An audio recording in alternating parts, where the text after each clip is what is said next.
Students, welcome to Dwivedi class Prayagraj. कैसे हो आप सब? उम्मीद करता हूँ स्वस्थ होंगे और सतर्क होंगे।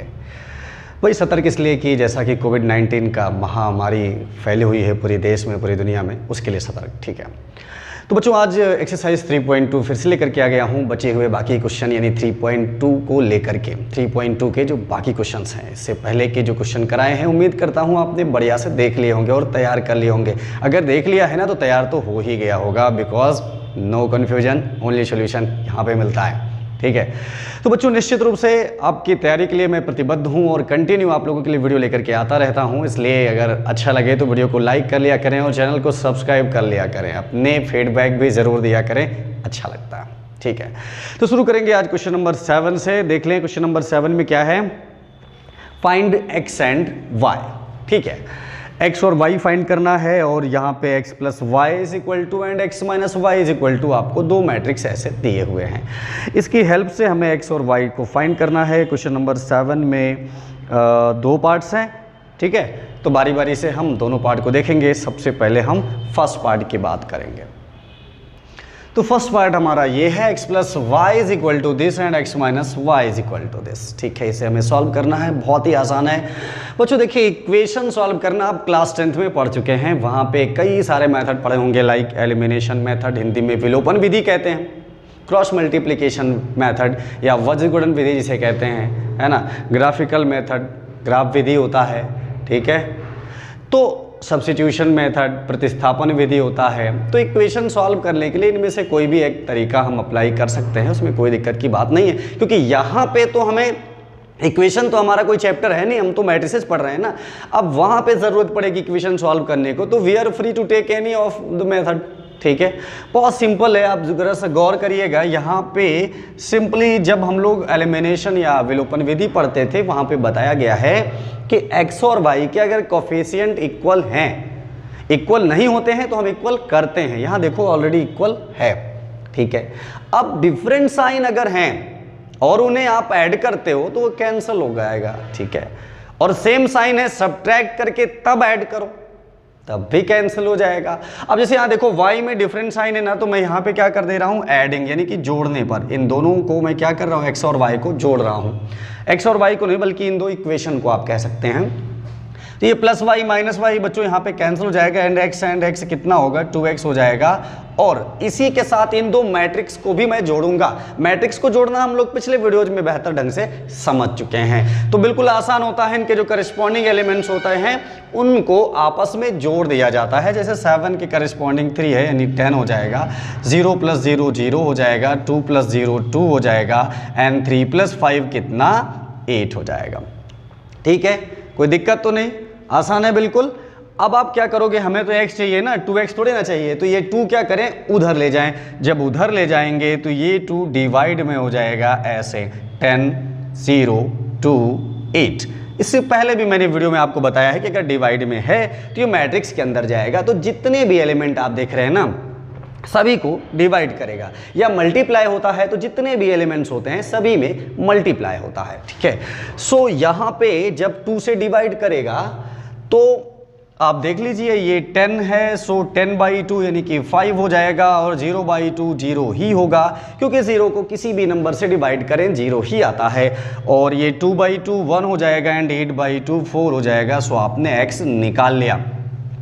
ये हमारा इक्वेशन फर्स्ट है और ये हमारा इक्वेशन सेकंड है।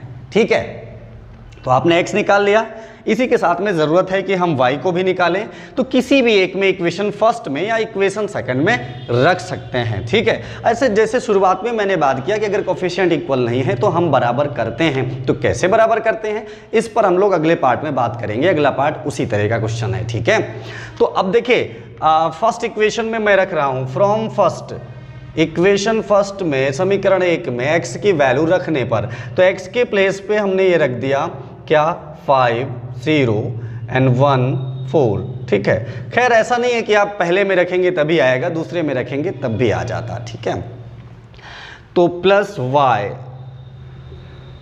इज इक्वल टू, ये जो है इसके इक्वल में उसी को रख देंगे। यहाँ पे क्या है, 7 0 2 5। ठीक है, अब क्या करेंगे, हमें y निकालना है ना, तो ये जो मैट्रिक्स आपको दिख रहा है इसे हम इधर ले आकर के माइनस कर देंगे, ठीक है। तो इसे हम क्या करेंगे, y निकालने के लिए ये जो मैट्रिक्स है इधर ले जाकर के माइनस कर देंगे। और माइनस करना भी बिल्कुल आसान होता है, जिस तरीके से हम करस्पॉन्डिंग एलिमेंट्स को जोड़ते हैं बिल्कुल उसी तरीके से सब्ट्रैक्ट वाले केस में यानी घटाने वाले के केस में हम माइनस कर देते हैं। ये 5 0 एंड 1 4, ठीक है। तो अब y हमारा क्या हो जाएगा, देखो 7 के प्लेस पे यहाँ 5 है, सो 7 minus 5 how much 2 and 0 minus 0 this is 0 and 2 minus 1 1 5 minus 4 1। तो ये देखिए आपने y निकाल लिया और यहाँ पे x निकाल लिया, यही हमें यहाँ पे फाइंड करना था, ठीक है। बिल्कुल आसान है, कोई दिक्कत तो नहीं है। तो चलिए देखते हैं इसका सेकंड पार्ट। तो देखिए सेकंड पार्ट में हमारे क्या लिखा हुआ है, 2x plus 3y is equal to ये एक matrix and 3x plus 2y is equal to ये एक मैट्रिक्स, ठीक है। अब जैसा कि फर्स्ट पार्ट में कराने से पहले मैंने बोला था कि कोफिशिएंट्स इक्वल होते हैं, x और y के जो गुणांक हैं या कोफिशिएंट्स जिन्हें कहते हैं, वो अगर इक्वल नहीं है तो हम उन्हें इक्वल करते हैं, ठीक है।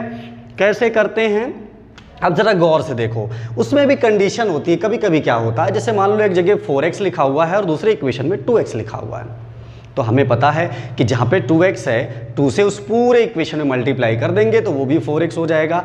हमारा टारगेट एक ही केवल इक्वल करना होता है, एक्स वाई में से किसी एक को हम इक्वल करने चल रहे होते हैं, दोनों को नहीं, ठीक है। वो अलग बात है, हो गए तो हो गए, फिर वहाँ पे देखेंगे क्या केस बनते हैं, क्या साइन है, उसके अकॉर्डिंग आगे क्या कहानी हो सकती है। तो सिंपली, लेकिन कभी कभी क्या है, ऐसा नहीं है कि हम किसी एक इक्वेशन में मल्टीप्लाई करके इक्वल कर लें, जैसे कि ये वाला है भाई, ना तो 3 की टेबल में 2 आता है ना ही 2 की टेबल में 3 आता है, तो फिर क्या रास्ता है, फिर यही रास्ता है। इसे सबसे पहले हमने उसी तरह से इक्वेशन फर्स्ट कह दिया और इसे इक्वेशन सेकंड कह दिया। इसमें हम जैसे अगर हम x इक्वल करना चाहते हैं तो फर्स्ट इक्वेशन में पूरे में 3 का मल्टीप्लाई करें और सेकंड में 2 का मल्टीप्लाई करें। और अगर y इक्वल करना चाहते हैं तो देखो यहाँ कोफिशिएंट 2 है और यहाँ 3 है ना, तो इस वाले में पूरे में 2 से मल्टीप्लाई करें और इस इक्वेशन में पूरे में 3 से मल्टीप्लाई करें, ठीक है। तो फिलहाल मैं x बराबर करने चल रहा हूँ, इसलिए इक्वेशन फर्स्ट में मैंने क्या किया, 3 का मल्टीप्लाई किया एंड इक्वेशन सेकंड में 2 का मल्टीप्लाई किया, ठीक है। तो अब देखिए क्या हो जाएगा, ध्यान रहे जब भी आप मल्टीप्लाई करते हैं किसी पर्टिकुलर टर्म में नहीं, पूरे के पूरे इक्वेशन में, LHS पार्ट में भी और RHS पार्ट में भी, अदरवाइज वो अनबैलेंस हो जाएगा इक्वेशन, ठीक है। तो जब मैं 3 का यहाँ मल्टीप्लाई करूंगा, this is now 6x and 3 3s are 9y। अब ध्यान रहे इस मैट्रिक्स में भी 3 का मल्टीप्लाई करना है, और मैंने बताया है कि किसी भी मैट्रिक्स में अगर किसी नंबर का मल्टीप्लाई करते हो तो इसका मतलब है कि उसके सारे एलिमेंट में आपको मल्टीप्लाई करना पड़ेगा। यानी 3 2s are 6, 3 3s are 9, 3 4s are 12 and 3 0s are 0।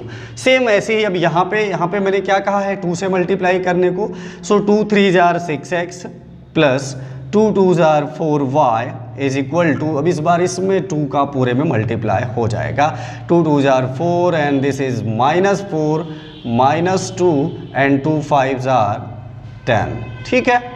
अब फिर से सेम साइन है ना, तो हम क्या करेंगे, सब्ट्रैक्ट करेंगे। मैंने कहा था सब्ट्रैक्टिंग या घटाने पर डिफरेंट साइन में ऐड करते हैं एलिमिनेट करने के लिए, और सेम साइन में क्या करते हैं, सब्ट्रैक्ट करते हैं, याद रखिएगा। अब जब मैं सब्ट्रैक्ट करूंगा तो साइन इसके चेंज हो जाएंगे, याद रखना।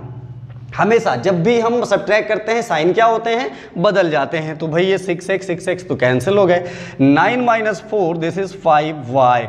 और अब यहां पे आप गौर करिएगा, एक मैट्रिक्स से दूसरे मैट्रिक्स को आप माइनस करने जा रहे हैं, यानी कि जो करिस्पॉन्डिंग एलिमेंट्स हैं उनका हम डिफरेंस निकालेंगे।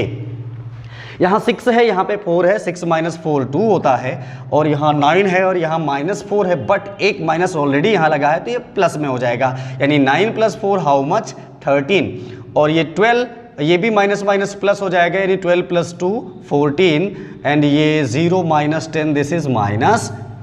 अब हमें y चाहिए, 5y तो चाहिए नहीं, इसलिए क्या करेंगे, ये जो 5 है उधर डिवाइड में चला जाएगा, 1/5 और यहाँ पे 2 13 14 -10, ठीक है।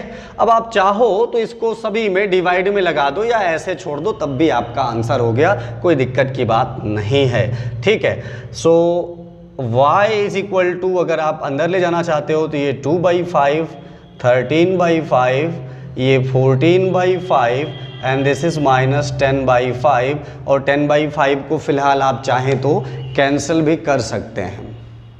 एक बार फिर से अब हम क्या करेंगे, इस y को इक्वेशन फर्स्ट या सेकंड में सब्स्टिट्यूट कर सकते हैं। फिलहाल ये फर्स्ट लिखा हुआ है, हम इसमें सब्स्टिट्यूट करके देखते हैं। This is 2x plus 3y, y ये है आपका, तो ये क्या है 2/5 एंड 13/5 और ये है 14/5, इसको कट कर दें तो -2 हो जाएगा, इज इक्वल टू, इधर ऑलरेडी एक मैट्रिक्स है 2 3 4 0, ठीक है। अब फिर से क्या करें, ये जो 3 है इसके साथ मल्टीप्लाई में सभी में 3 का मल्टीप्लाई कर दें तो ये आपका हो जाएगा 2x इज इक्वल टू 3 से यहाँ पे मल्टीप्लाई हुआ तो 6/5 और यहाँ 26/5 और यहाँ पे 42/5 और ये हो जाएगा -6 is equal to, this is 2 3 4 0, ठीक है। अब सॉरी यहाँ पे प्लस है अभी, अब क्या करेंगे, इसको उधर ले जाएंगे तो सब्ट्रैक्ट में हो जाएगा। So 2x is equal to 2 3 4 0 minus 6/5, 26/5 and 42/5 -6, ठीक है। अब आप बिल्कुल उसी तरीके से सब्ट्रैक्ट करेंगे जैसे अभी पीछे किया हुआ है, तो ये आपका हो जाएगा 2x is equal to 2 - 6/5, 3 - 26/5, 4 - 42/5 and 0 minus plus 6 हो गया। भाई यहाँ पे माइनस लगा था और एक माइनस यहाँ पे, तो वो प्लस हो गया, ठीक है। अब क्या हो जाएगा, 2x is equal to, LCM लिया तो 10 - 6, दिस इज 4/5, 15 - 26 -11/5 एंड ये 20 - 42 मीन्स -22/5 और ये क्या है 6। अब ये जो 2 है इस फिर डिवाइड में जाएगा तो इन सभी को डिवाइड करेगा ना, सो x इज इक्वल टू हो जाएगा 4, देखो यहाँ 2 से डिवाइड करूंगा तो ये 4 को कट करेगा यानी कि 2/5 हो जाएगा, यहाँ करूंगा तो -11/10 हो जाएगा, ठीक है। और यहाँ पे डिवाइड करूंगा 2 से 22 कटेगा यानी -11/5 हो जाएगा और यहाँ करेंगे तो 3 हो जाएगा। तो इस तरीके से हमने x भी निकाल लिया और y भी निकाल लिया, दोनों इक्वेशन को अच्छे से समझ लिया। उम्मीद करता हूँ कि आप बढ़िया से समझ सके होंगे, ठीक है। तो चलिए क्वेश्चन नंबर 8 देखते हैं। अब जो क्वेश्चन नंबर 8 है हमारा कह रहा है फाइंड x, ठीक है। Find x if y is equal to 3 2 1 4 and 2x plus y is equal to 1 - 3 0 2। तो यहाँ पे देखिए y की वैल्यू दिया हुआ है और x फाइंड करना है, एक इक्वेशन दिया हुआ है। तो सिंपल है बिल्कुल, क्या करेंगे यहाँ पे y की वैल्यू सब्स्टिट्यूट कर देंगे, x निकल आएगा जैसे कि अभी इक्वेशन में सॉल्व किया था। तो देखिए यहाँ पे क्या है 2x प्लस y के प्लेस पे हमने रख दिया 3 2 1 4 इज इक्वल टू 1 - 3 एंड 0 2। अब ये उधर जाएगा तो सब्ट्रैक्ट में होगा यानी 2x is equal to 1 - 3 0 2 minus 3 2 1 4 ऐसे, ठीक है। सो अब क्या करेंगे 2x is equal to subtract उसी तरह बिल्कुल 1 - 3, दिस इज -2 एंड 0 - 2, ठीक है ना। अब देखिए जरा -3 - 1 हाउ मच -4 एंड 2 - 4 -2। अब ये जो 2 है ये फिर से डिवाइड में जाएगा, डिवाइड में होने का मतलब इन सभी एलिमेंट को 2 से हमें डिवाइड करना होगा यानी x इज इक्वल टू हो जाएगा -2/2, है ना, यानी कि -1 और यहाँ पे -2/2 ये भी -1 और ये 4/2 है, 2 पर माइनस लगा है तो -2 एंड ये -2/2 दिस इज -1, x निकल गया। यही हमें क्वेश्चन नंबर 8 में करना था, ठीक है। तो चलिए क्वेश्चन नंबर 9 देखते हैं। क्वेश्चन नंबर 9 है हमारा, कह रहा है find x and y if 2 1 0 3x plus y 0 1 2 is equal to 5 6 1 8, ठीक है। एक्स और वाई की वैल्यू फाइंड करना है इनकी हेल्प से। तो चलिए सॉल्व करके इनको देखते हैं। सबसे पहले क्वेश्चन पे ध्यान दीजिए आप लोग। तो देखिए क्वेश्चन बहुत आसान है। आपको जब शुरू में मैंने मैट्रिसेस टॉपिक शुरू किया था तो कहा था कि अगर कोई दो मैट्रिक्स आपस में इक्वल हैं तो इसका सीधा सा मतलब है कि उनके करेस्पॉन्डिंग एलिमेंट्स भी इक्वल होंगे, ये तभी पॉसिबल है। तो यहाँ पर भी आप देख सकते हैं, यहाँ पे दो मैट्रिक्स का सम है, इसकी इक्वल है। तो पहले तो हम इन दोनों को एक कर लेते हैं, फिर कंपेयर कर देंगे, ठीक है। तो सबसे पहले क्या किया, ये जो 2 लगा हुआ है इस 2 का इन चारों में मल्टीप्लाई कर दिया। 2 1s are 2, 2 3s are 6, 0 and 2x plus ये एज इट इज़ रख दिया क्योंकि यहाँ तो कुछ मल्टीप्लाई में है नहीं, ठीक है। और यहाँ भी बिल्कुल वैसे ही हमें रख देना है, कोई दिक्कत की बात नहीं है। अब यहाँ पे प्लस लगा है सो हम ऐड करेंगे करिस्पॉन्डिंग एलिमेंट्स को उसी तरह से बिल्कुल। 2 + y and 6 + 0 means 6, 0 + 1 1 and 2x + 2 is equal to 5 6 1 8। है कोई दिक्कत? आसान है बिल्कुल। अब उसी बात पे मैं फिर से आऊंगा। मैंने क्या कहा था कि कोई दो मैट्रिक्स आपस में तब इक्वल होते हैं जब उनके करिस्पॉन्डिंग एलिमेंट्स आपस में इक्वल होते हैं। तो ये देखो भाई, ये अब इनके जो करिस्पॉन्डिंग एलिमेंट्स हैं मैं इनकी कंपेयर कर दूंगा। देखो 1 6 तो ऑलरेडी इक्वल दिख ही रहा है, यहाँ वेरिएबल लगे हैं इसलिए नहीं दिख रहे हैं। तो भाई कंपेयरिंग यानी कि तुलना करेंगे तो ये क्या हो जाएगा, 2 + y = 5 एंड ये इसके प्लेस पे क्या है 8, यानी कि 2x + 2 = 8। तो ये हो जाएगा y = 5 - 2 मीन्स y = 3 एंड वो 2x = ये जो +2 है उधर गया तो -2 हो गया, 8 - 2 सो 2x = 6। अब ये 2 डिवाइड में जाएगा, x = 3। तो भाई आपका x भी निकल गया और y भी निकल गया। क्वेश्चन नंबर 9 आपने बिल्कुल आसानी से कर लिया। तो चलिए क्वेश्चन नंबर 10 भी देख लेते हैं इसी के साथ में। क्वेश्चन नंबर 10 भी बच्चों बिल्कुल क्वेश्चन नंबर 9 की तरह ही है। यहाँ पे देख लीजिए, कह रहा है solve the equation for x y z and t, और यहाँ पे दो मैट्रिक्स इधर लेफ्ट में और राइट में एक मैट्रिक्स दिया है। तो बिल्कुल 9 की तरह ही आप इसे भी करेंगे, ठीक है। तो चलिए इसको सॉल्व करके देखते हैं। सबसे पहले इस 2 का इन चारों में मैं मल्टीप्लाई करूंगा, मीन्स ये 2x एंड ये 2z, ये 2y एंड ये 2t हो गया, ठीक है। अब यहाँ 3 मल्टीप्लाई में है सो इन चारों में 3 का मल्टीप्लाई हो जाएगा।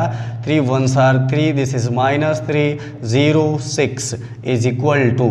अब इधर भी यहाँ 3 लगा है सो इस 3 का इन चारों में यहाँ भी मल्टीप्लाई हो जाएगा। देखिए 3 3s are 9 and this is 15 12 18, ठीक है। अब बिल्कुल उसी तरीके से इन दोनों को मैं ऐड करूंगा तो एक मैट्रिक्स इधर हो जाएगा और एक मैट्रिक्स उधर हो जाएगा, फिर हम कंपेयर कर लेंगे। तो यहाँ पे ये हो जाएगा 2x + 3 और ये हो जाएगा 2z - 3 और ये हो जाएगा 2y -0, यानी कि केवल 2y ही रहेगा, -0 लिखने का तो कोई मतलब नहीं है कि नहीं। और ये क्या है 2t - 6 है, ठीक है, = 9 15 12 18। कोई भी दो मैट्रिक्स आपस में इक्वल तभी होता है जब करस्पॉन्डिंग एलिमेंट्स इक्वल होते हैं। सो फिर से मैं कंपेयर करूंगा, ये 2x + 3 = 9 है, ठीक है। 2z - 3 = 15 है और 2y = 12 है एंड ये 2t - 6 = 18 है। तो चलिए इन चारों को तो सॉल्व कर लेते हैं, चारों वेरिएबल हमें फाइंड हो जाएंगे। तो 2x + 3 = 9, ये 3 उधर गया मीन्स 9 - 3, तो 2x = कितना 6, तो x = 3 आ गया, ठीक है। 2 से डिवाइड हो गया ना। फिर y वाले की बात करूं तो 2y = 12 है तो ये 2 डिवाइड में जाएगा मीन्स 6 आ गया, y भी आ गया।